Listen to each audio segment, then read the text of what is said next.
అంది అని అంటూ ఉన్నారు. కానీ అది మంచి విషయంలో అవ్వలేదు. అది బాధాకరం. ఈరోజు ఏదో ఒక మాజీ శాసనసభ్యుడిగా మేము ముందుకు రావట్లేదు. ఒక ప్రజాస్వామ్యాన్ని విశ్వసించే ఒక పౌరుడిగా ప్రజల తరపున కొన్ని ప్రశ్నలు ఈ కూటమి ప్రభుత్వాన్ని అడగాలనేటువంటి ఉద్దేశంతో ఈరోజు ప్రెస్ మీట్కి రావటం జరిగింది. ఎందుకంటే ఆంధ్రప్రదేశ్లో అధికారంలో ఉన్నవారు చట్టాన్ని తమ చేతుల్లో తీసుకోవచ్చు అనేటువంటి భావన కనపడుతుంది ఈరోజు. ఎందుకంటే నేను ఒకటే ఇప్పుడు కూడా విశ్వసిస్తూ ఉంటా, పదవులు ఎప్పుడు కూడా శాశ్వతం కాదు, ప్రభుత్వాలు కూడా శాశ్వతం కాదు, అలాగే అధికారం కూడా శాశ్వతం కాదు, కానీ చట్టం ఒక్కటే శాశ్వతం. అదేవిధంగా చట్టం కంటే ఎవరూ కూడా పెద్దవారు కాదు, ప్రజాస్వామ్యంలో ప్రజలే యజమానులు అనేటువంటి విషయం మరొకసారి కూటమి ప్రభుత్వానికి గుర్తు చేయాలనేటువంటి ఉద్దేశంతో ఈరోజు ముందుగా ప్రెస్ మీట్కి రావడం జరిగింది. ఎందుకంటే ఎంత పెద్ద నాయకుడైనా చట్టం కంటే పెద్దవాడు కాదు, ఎంత పెద్ద జేసీబీ అయినా రాజ్యాంగం కంటే పెద్దది కాదనేటువంటి విషయం ఒకసారి కూటమి ప్రభుత్వానికి చెప్పాలనే పనిగట్టుకుని ఈరోజు ప్రెస్ మీట్కి రావడం జరిగింది. ఎందుకంటే చట్టాన్ని కాపాడాల్సిన, ప్రజాస్వామ్యాన్ని కాపాడాల్సి, ప్రజల నమ్మకాన్ని నిలబెట్టాల్సినటువంటి ప్రభుత్వాలు ఈరోజు ఎక్కడా కూడా వాటిని ప్రజలు ప్రభుత్వాన్ని నమ్మలేకుండా ప్రజల యొక్క నమ్మకాన్ని కోల్పోయే విధంగా సంఘటనలు జరుగుతున్నటువంటి పరిస్థితి. ముఖ్యంగా మీ అందరూ కూడా చూసుంటారు, 24 గంటల క్రితం ఎటువంటి పరిస్థితులు ఏలూరు, దెందులూరు నియోజకవర్గాల్లో ఉన్నాయి. ఈరోజు ఒక్కటే తెలియజేస్తూ ఉన్నా, ముందు ప్రెస్ మీట్ పెట్టే ముందు, ఈరోజు ఎవరివైనా కూడా రాజకీయాలన్నాక విమర్శలుంటాయి, ప్రతి విమర్శలుంటాయి. ఆ విమర్శలు అనేవి రాజకీయాల్లో నేనున్నాను కాబట్టి నా పైన ఉంటుంది, లేకపోతే ప్రతిపక్షంగా నాతో ఎవరు ఉంటే వాళ్ళపైన ఉంటుంది. అంతేగాని మహిళల్ని రాజకీయాల్లోకి తీసుకురావటం, మహిళల్ని దూషించడం అనేటువంటి విషయంలో ఎప్పుడూ కూడా నేను కానీ, ప్రత్యేకించి మా పార్టీ కానీ ఎప్పుడూ కూడా ఎవరిని మహిళల్ని ఎవరు కించపరిచినా కూడా వాళ్ళని అసలు ఎట్టి పరిస్థితుల్లో ప్రోత్సహించే పరిస్థితే ఉండదు. ఈరోజు మహిళలను గౌరవించాల్సినటువంటి బాధ్యత నాకు ఉంటుంది, మా నియోజకవర్గంలో ఉన్న శాసనసభ్యుడికి ఉంటుంది, అదే ఉన్న విధంగా రాష్ట్రంలో ఉన్న ప్రతి ప్రజలకు కూడా ఉంటుంది.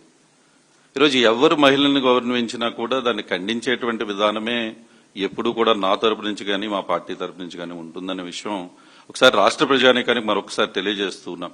ఎందుకంటే జరిగిన సంఘటనల్ని పక్కన పెట్టి కేవలం ఇది కొన్ని ఛానల్స్, కొన్ని పత్రికలు నిన్న చూస్తూ ఉంటే కొన్ని విషయాల మీద బాధ వేసింది. దాని గురించి అనేది ప్రత్యేకించి ఆ విషయం కూడా చెప్తూ ఉన్నా. చట్టాన్ని చేతుల్లోకి తీసుకునే హక్కు ఎవరికి ఉందన్న అనేది అడుగుతా ఉన్నా ఈరోజు. ఎందుకంటే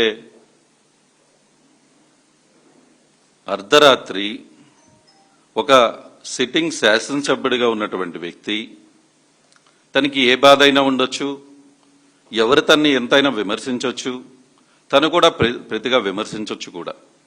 ఒకవేళ ఎవరన్నా చట్టాన్ని గౌరవించకుండా ఎవరన్నా వ్యక్తిగతంగా ఎవరన్నా మాట్లాడినా ఒక శాసనసభ్యుడిగా హోదాలో ఉన్నటువంటి వ్యక్తి చేయాల్సింది వెనువెంటనే అక్కడ ఉన్నటువంటి పోలీస్ యంత్రాంగాన్ని తెలియజేసి చట్టపరంగా చర్యలు తీసుకోవాల్సినటువంటి అవసరం ఉంటుంది.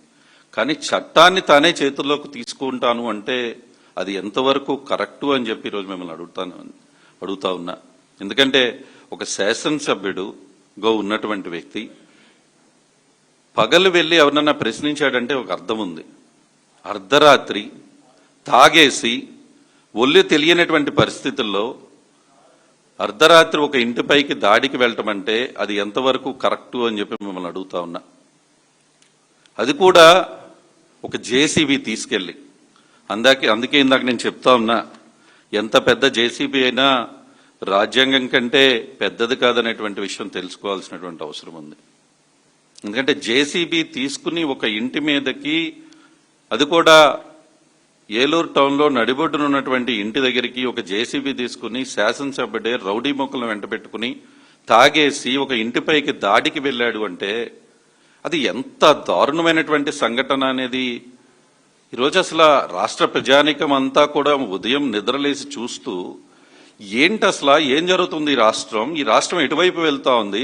అసలు ఈ రాష్ట్రంలో అసలు వీళ్ళు చట్టం న్యాయం ఏవయ్యాయి అంటే నేను ఈరోజు ఒకటి అడుగుతా ఉన్నా.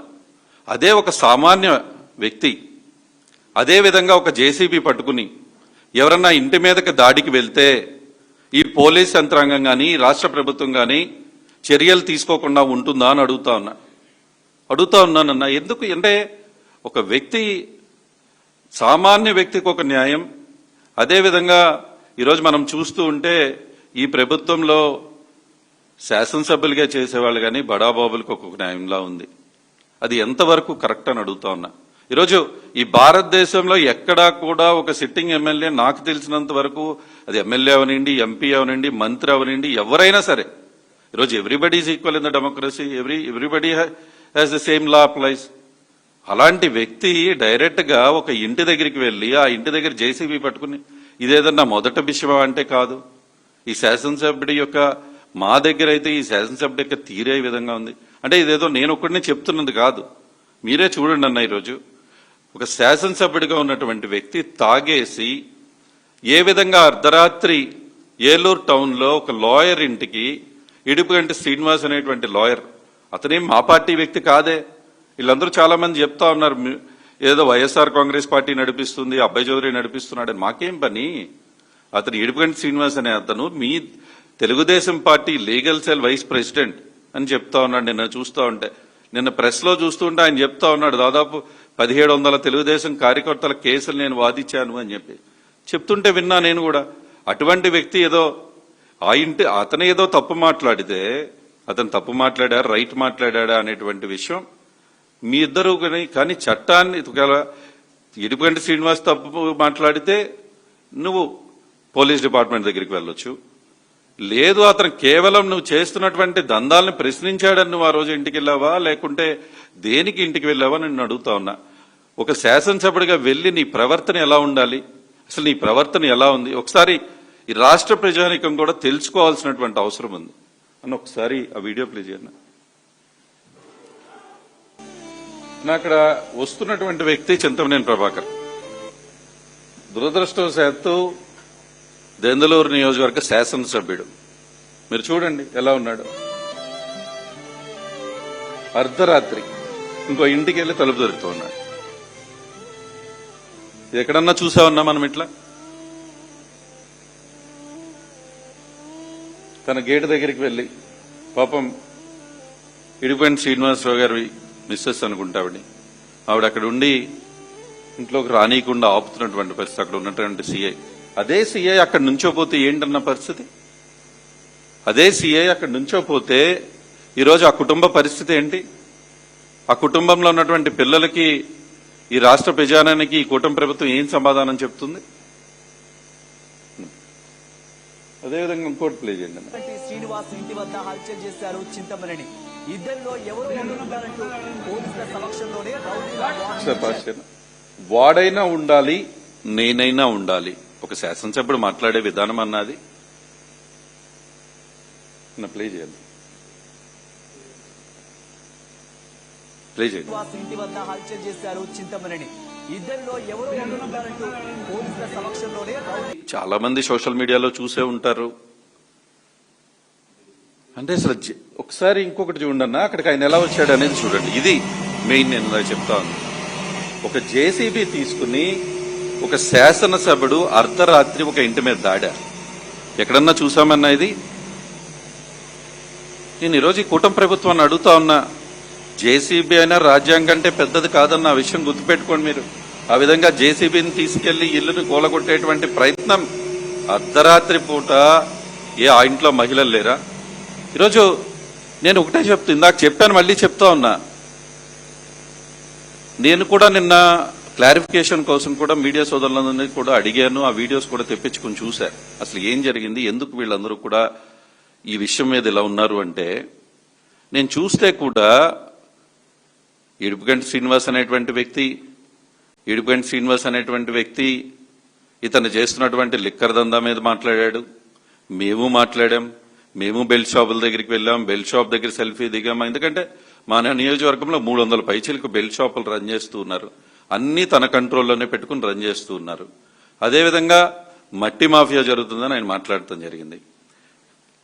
ఆ తర్వాత ఈయన ఎప్పుడైతే ఇది మాట్లాడాడో అప్పుడు నేను చూసినటువంటి విషయం ఏంటంటే, చింతమనేని ఫాలోవర్ ఒక అతను వచ్చి ఈవేళ ఫ్యామిలీ గురించి మాట్లాడటం నేను విన్నాను. ఇడుపుగంటి శ్రీనివాస్ ఫ్యామిలీ గురించి, వాళ్ళ ఇంట్లో వాళ్ళ అమ్మాయి గురించి మాట్లాడటం జరిగింది. దాని కౌంటర్గా ఇడుపుగంటి శ్రీనివాస్ మళ్ళీ ఆయన మాట్లాడేటప్పుడు దాని గురించి మళ్ళీ చింతమనేని గారి గురించి మాట్లాడటం జరిగింది. ఇది ఇద్దరిని నేను ఖండిస్తూ ఉన్నా. ఎవరు కూడా మహిళల మీద మాట్లాడాల్సినటువంటి అవసరం లేదు. ఈ సభ్య సమాజానికి మనం ఏం మెసేజ్ ఇవ్వబోతూ ఉన్నాం? ఈరోజు నేను రాజకీయాల్లో ఉంటే నా గురించి మాట్లాడండి, ఇడుపుగంటి శ్రీనివాస్ మాట్లాడాలనుకుంటే తన గురించి మాట్లాడుకోవాలి, చింతమనేని ప్రభాకర్ మాట్లాడుకుంటే తన గురించి మాట్లాడుకోవాలి. అంతే తప్ప ఈరోజు మహిళలను తీసుకురావడం అనేది మేము ఖండిస్తున్నాం. కానీ ఒకవేళ ఎవరన్నా అలా మాట్లాడితే ఒక బాధ్యత కలిగినటువంటి శాసనసభ్యుడిగా తన డైరెక్ట్గా ఎస్పీ ఆఫీస్కి వెళ్ళి పగల కూర్చుని దాని విషయాన్ని చర్చించి, లేకపోతే law need to take its own course. అంతేగాని నువ్వెవరు చేతుల్లోకి తీసుకోవటానికి, నువ్వెవరు చట్టాన్ని చేతుల్లోకి తీసుకోవటానికి?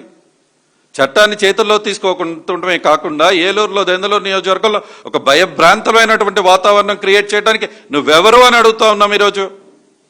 ఈరోజు ఏమని మెసేజ్ ఇస్తూ ఉన్నావు ఈరోజు రాజకీయాల్లో? ఈ పద్ధతులు కరెక్టేనా అని అడుగుతా ఉన్నా. పోనీ నేను ఒకటే అడుగుతా ఉన్నా, ఓకే ఆయన పనిచేశాడు, నేనేమనుకున్నానంటే, నేను కానీ రాష్ట్ర ప్రజానీకం అనుకుంటా ఉన్నారు. చంద్రబాబు నాయుడు గారు తరచూ చెప్తూ ఉంటారు, క్రమశిక్షణ కలిగిన కార్యకర్తలం, క్రమశిక్షణ కలిగిన పార్టీ అని చెప్తూ ఉంటారు. ఈ ఘటనపై తెలుగుదేశం పార్టీ ఏ చర్య తీసుకుంది చంద్రబాబు నాయుడు గారు అని అడుగుతా ఉన్నా. ఈ విధంగా ఒక శాసనసభ్యుడు తాగేసి ఏలూరు నడిబొడ్డున 2-3 గంటల పాటు ఒక ఇంటి మీదకి జేసీబీ తీసుకువెళ్లి దాడి చేసేటువంటి ప్రయత్నం చేస్తే అది ఏ విషయమైనప్పటికీ కూడా ఆ శాసనసభ్యుడిని ఖండించేటువంటి ప్రయత్నం ఎందుకు జరగలేదు అని అడుగుతా ఉన్నాం. క్రమశిక్షణ గల పార్టీ అని, క్రమశిక్షణ కలిగినటువంటి కార్యకర్తలు అని చెప్పి మీరు చెప్పుకోవటం కాదు, దాన్ని చేతల్లో చూపించాల్సినటువంటి అవసరం ఉంది. ఈరోజు అధికారంలో ఉన్నారు, మీరు ఈ రాష్ట్రానికి ముఖ్యమంత్రిగా ఉన్నారు, ఒక పార్టీ అధ్యక్షుడిగా లేరు. ఈరోజు రాష్ట్రానికి ముఖ్యమంత్రిగా ఉన్నప్పుడు మీకు బాధ్యత లేదా? ఒక వ్యక్తి ఆ విధంగా, అదే ఒక సామాన్య వ్యక్తి తాగేసి జేసీబీ తీసుకుని ఏదన్నా ఇంటి మీదకి వెళ్తే నిమ్మకి నీరెత్తనట్టు ఈ రాష్ట్ర ప్రభుత్వం ఉంటుందా, పోలీస్ యంత్రాంగం ఉంటుందా అని అడుగుతా ఉన్నా. ఈరోజు ఎందుకు చర్యలు తీసుకోవటం లేదు? అసలు అది పోనే ఖండించిందా అంటే అది కూడా లేదు. మీ పార్టీలో మీరు సస్పెండ్ చేసుకుంటారా, ఉంచుకుంటారా, అది మీ పార్టీ విషయం, అది మాకు అనవసరం. కానీ రాష్ట్ర ప్రజానికానికి మీరు ఏ మెసేజ్ ఇస్తున్నారు అని చెప్పి మిమ్మల్ని అడుగుతా ఉన్నాం. అదే ఏ శాసనసభ్యుడైతే మీరు వెనకేసుకుని వస్తూ ఉన్నారో, ఏదైతే అన్యాయాల గురించి మీరు, ఏదైతే శాసనసభ్యుడు ఏది చేసినా కూడా మీరు పట్టించుకోకుండా ఉంటే, గత చరిత్ర ప్రజలు ఎప్పుడు మర్చిపోరు. ఈ శాసనసభ్యుడు గతంలో ఏం చేశాడు ఈ రాష్ట్ర ప్రజానికానికి మొత్తానికి తెలుసు. ఆనాడు తన యొక్క మట్టి సామ్రాజ్యానికి అడ్డు వచ్చిందని చెప్పి ఎంఆర్ఓ వనజాక్షి ఘటన, అది ఇంకా రాష్ట్ర ప్రజలు గుర్తే ఉండుంటుంది. ఆనాడు స్టేజ్ మీద ఒట్టి వసంత్ కుమార్ అనే గారిని ఆ రోజు మంత్రిగా ఉంటే ఆయన్ని తోసేసేటువంటి ప్రయత్నం. ఇంతకంటే పోలీసు అధికారులపై వివిధ సందర్భాల్లో దాడి చేసినటువంటి వ్యక్తి. ఈరోజు ఆ పోలీసు అధికారుల పేర్లు చెప్పడం నాకు ఇష్టం లేదు. అదేవిధంగా కొల్లేరులో ఫారెస్ట్ అధికారులపై ఘర్షణ, దాడి. పోనీ పెడితే ఆర్టీసీ బస్ డ్రైవర్ పై ఘటన. గుర్తు అంటే రాష్ట్ర ప్రజానికి అన్ని గుర్తే ఉండుంటాయి, మా నియోజకవర్గంలో అందరికీ తెలుసు. ఇవన్నీ కూడా అసలు చివరికి గొర్రెలు ఆయన వ్యవసాయ క్షేత్రంలోకి వచ్చాయని గొర్రెల కాపరిని మీదని కూడా కొట్టి ఆ గొర్రెని కూడా కారులో వేసుకెళ్ళిపోయినటువంటి సందర్భాలు. అంటే నేను అనేది, ఇలాంటి ఘటనలు జరిగినప్పుడు మీరు ఖండించేస్తే, ఇలాంటి వ్యక్తిని మీరు ఖండిస్తే, మీరు ఎంకరేజ్ చేయకుండా మీరు క్రమశిక్షణ కలిగినటువంటి పార్టీ క్రమశిక్షణలో మీరు నడిపితే ఇటువంటి వ్యక్తులు తయారవరు. ఇటువంటి వ్యక్తులు ఇటువంటి చేయాలంటే భయపడతారు కదా, ఎందుకు మీరు వాటిపైన చర్య తీసుకోవటం లేదు అని చెప్పి ఈరోజు చంద్రబాబు నాయుడు గారిని అడుగుతా ఉన్నాం.